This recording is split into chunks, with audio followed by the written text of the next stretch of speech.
Hello everyone, welcome to mummies one. నేను మీ దేవిని. నేను లాస్ట్ వీడియోలోని ఒక కేక్ని చేశాను కదండి, ఎగ్లెస్ కేక్. అది కూడా oil, sugar, drinking soda, milk use చేయకుండా కేక్ చేసి చూపించాను కదా. ఆ కేక్తోని ఈరోజు బటర్ కేక్ని ప్రిపేర్ చేస్తాను, బటర్ స్కాచ్ కేక్. సో ఆ కేక్ అయితే చాలా బాగా వచ్చింది. ఒకసారి ఎవరైనా సరే మీకు యూజ్ అనుకోండి, ఎవరైనా చూడకపోతే ఆ వీడియో కింద రిసెప్షన్లో ఇస్తాను, ఒకసారి చెక్అవుట్ చేసేయండి. మీకు కట్ చేసి కూడా చూపిస్తానండి. చాలా బాగా వచ్చింది కేక్ అయితే. టేస్ట్ అయితే చాలా బాగుందని అన్నారు. మంచి రెస్పాండ్ అయితే వచ్చింది నాకు. సో అదే బేస్ తోటి ఇప్పుడు నేను పేస్ట్రీ కూడా చేస్తాను అనమాట. సేమ్ బేసన్ అండి, అదే కేక్ తోటి నేను పేస్ట్రీ చేస్తున్నాను. ఇది పేస్ట్రీ కూడా యూజ్ చేసుకోవచ్చు, టీ టైమ్ కేక్గా కూడా యూజ్ చేసుకోవచ్చు అండి. నేను ఇప్పుడు పేస్ట్రీ యూజ్ చేసి మీకు చూపిస్తాను. దీన్ని నేను 3 లేయర్స్గా అయితే కట్ చేసుకుంటున్నాను. సో ఈ వీడియో చేయడానికి ఒక రీజన్ ఉందండి. చాలామంది నన్ను చాలా క్వశ్చన్స్ అడుగుతున్నారన్నమాట. ఫిల్లింగ్లోకి బటర్ స్కాచ్ కేక్ అయితే ఫిల్లింగ్లో ఏమి ఇచ్చుకోవాలి, బేసెస్ పైనాపిల్కైనా వెనీలాకైనా ఏ కేక్కి ఏ బేసిస్ అయితే తీసుకోవాలని ఇలా చాలామంది చాలా డౌట్స్ అడుగుతున్నారండి. ఆ డౌట్స్ అన్నీ ఈ వీడియోలో నేను కొంచెం క్లారిఫై చేద్దామని ఆల్రెడీ ఫిల్లింగ్ ఏమేమి ఇస్తామా అనే వీడియో అయితే చాలా రోజుల్లో చేశాను. సో కొత్త వాళ్ళు ఎవరైనా చూస్తే వాళ్ళకి యూస్ఫుల్ అవుతుందండి. అండ్ నాకు కూడా చాలామంది డౌట్స్ అడుగుతున్నారు కాబట్టి వాళ్ళందరికీ ఈ వీడియో ద్వారా డౌట్స్ అనేవి క్లారిఫై అవుతాయని చేస్తున్నాను అన్నమాట. సో ఇప్పుడు నేను 3 లేయర్స్గా అయితే కట్ చేసుకున్నాను కదా. షుగర్ వాటర్లోని నేను కొద్దిగా క్రష్ అనేది యూస్ చేశాను, 1 or 2 స్పూన్స్. బాగా మిక్స్ చేసిన తర్వాత ఆ వాటర్ తోటి నేను ఫస్ట్ బేస్ని ఫిల్ చేసుకుంటున్నాను. ఇలా చేయడం వల్ల మనం చేసే కేకు ఏ ఫ్లేవర్ అయితే ఆ క్రష్ వేయడం వల్ల మనకి టేస్ట్ అనేది బాగుంటుంది. ఆ ఫ్లేవర్ కూడా మనకి మంచిగా తెలుస్తుందండి. తినేటప్పుడు పీస్కి కూడా మనకి ఆ ఫ్లేవర్ అనేది బాగా తెలుస్తుంది అనమాట. సో అలా అయిన తర్వాత క్రీమ్లోని కూడా నేను క్రష్ అయితే యూజ్ చేసుకుంటున్నాను.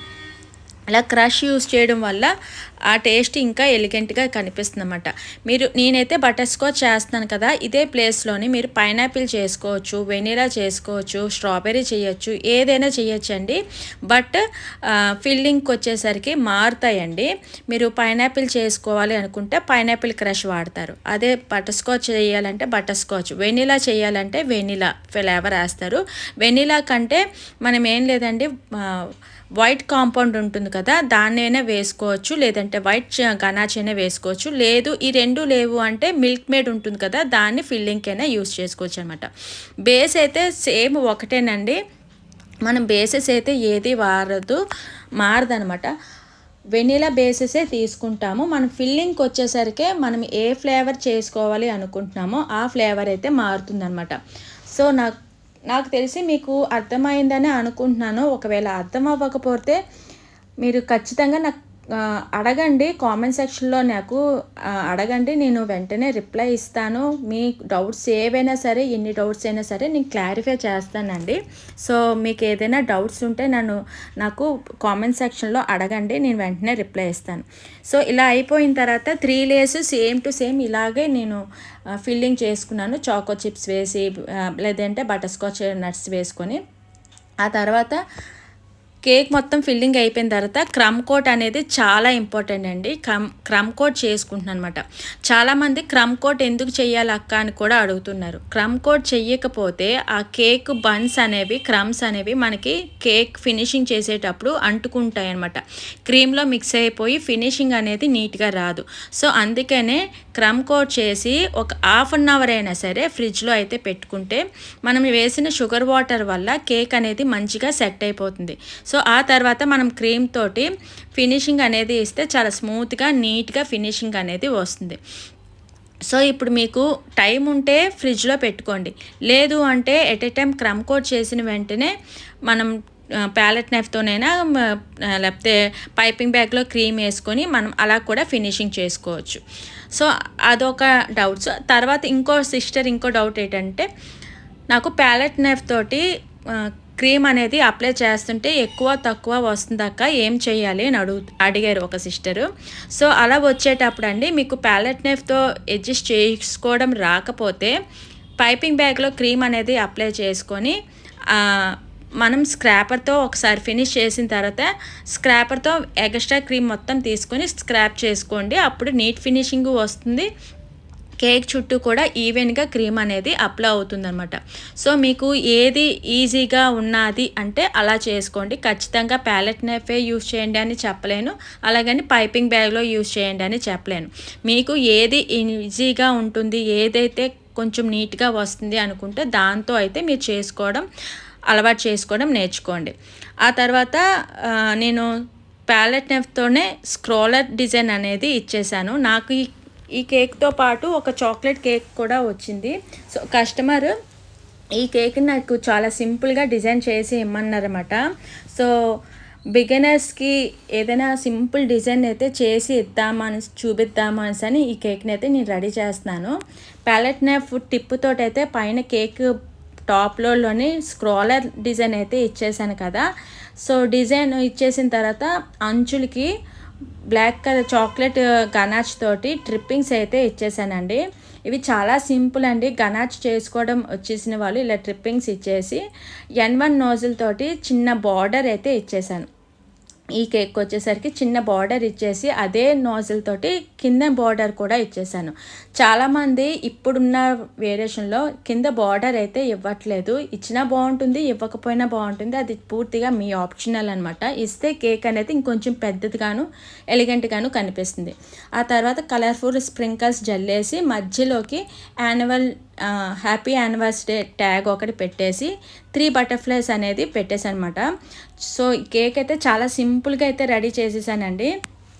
ఫీడ్బ్యాక్ అయితే చాలా బాగా వచ్చింది. కేక్ టేస్ట్ కూడా చాలా బాగుందని చెప్పారు వాళ్ళు కస్టమర్ అయితే. సో బిగినర్స్కి కొంచెం ఈజీగా ఉంటుందని ఈ డిజైన్ అయితే చూపించాను. సో నెక్స్ట్ తర్వాత నాకు చాక్లెట్ కేక్ వచ్చిందని ఆర్డర్ ఉందని చెప్పాను కదా, ఆ ఆర్డర్ అయితే ఇదేనండి, ఈ కేక్ అనమాట. ఈ కేక్ అయితే వాళ్ళు రిఫరెన్స్ పిక్చర్ పెట్టారు. రిఫరెన్స్ పిక్చర్లోని శాండ్ ఎఫెక్ట్, అలాగే పైన చాక్లెట్, పైన డిజైన్ కూడా కొంచెం డార్క్ కలర్ కావాలని చెప్పారనమాట. సో డార్క్ కలర్ కోసం నేను కొంచెం గనాష్ అనేది చాక్లెట్ గనాష్ 2:1లో కలుపుకొని ఆ గనాష్ తోటి నేను పైన బార్డర్ అనేది ఇచ్చేసాను అనమాట. సో అయిపోయిన తర్వాత మధ్యలోని వాళ్ళు కొంచెం డిజైన్లా కనిపిస్తుంది కదా, దాన్ని నేను క్యారమెల్తో డిజైన్ అయితే చేసుకున్నాను. ఆ తర్వాత చాక్లెట్స్ అనేవి ఎక్కడెక్కడ పేస్ట్ చేయాలో అక్కడక్కడ పెట్టేశాను.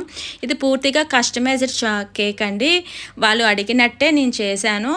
ఈ కేక్కి కూడా మంచి రెస్పాండ్ వచ్చింది. వాళ్ళు కూడా టేస్ట్ అయితే చాలా బాగుందని చెప్పారు. పిక్చర్లో లాగే సేమ్ టు సేమ్ చేశారు అని చాలా మంచి కాంప్లిమెంట్ అయితే ఇచ్చారండి. సో ఇలా చాక్లెట్స్ అన్నీ పెట్టేసిన తర్వాత నేను శాండ్ ఎఫెక్ట్ కోసం బిస్కెట్స్ ఉంటాయి కదండి, మేరీ బిస్కెట్స్ అయినా లేకపోతే హార్లిక్స్ బిస్కెట్స్ అయినా వాటిని తీసుకొని కొంచెం మిక్సీ పెట్టుకొని దాన్ని క్రమ్స్ లాగా యూజ్ చేసుకున్నాను అనమాట. సో శాండ్ ఎఫెక్ట్ రావడం కోసం మీరు ఏ పిక్చర్కైనా శాండ్ ఎఫెక్ట్ రావడం కోసం ఇలా బిస్కెట్స్ ఏవైనా ఉంటే అవి క్రష్ చేసుకొని కేక్ అయితే ఒక 2 ఇంచెస్ వరకు లేయర్ వచ్చేంత వరకు అంటించేసుకున్నాను. ఇలా అంటించేసిన తర్వాత ఎక్స్ట్రా క్రమ్స్ ఏవైనా ఉంటే అది నేను కార్డ్ తోటి తీసేసుకొని బోర్డు మొత్తం క్లీన్ చేసేసుకున్నాను అనమాట. ఇలా క్రమ్స్ డిజైన్ కూడా వచ్చేస్తుంది. మీకు శాండ్ ఎఫెక్ట్ అనేది మంచిగా తెలుస్తుంది అనమాట. సో ఆ తర్వాత ఈ కేక్కి కూడా హ్యాపీ యానివర్సరీ ట్యాగ్ ఒకటి పెట్టమన్నారు. యాక్చువల్గా నేనైతే యాక్రిలిక్ టాపర్ పెట్టానంటే 50 రూపీస్ ఎక్స్ట్రా ఛార్జ్ చేస్తానండి.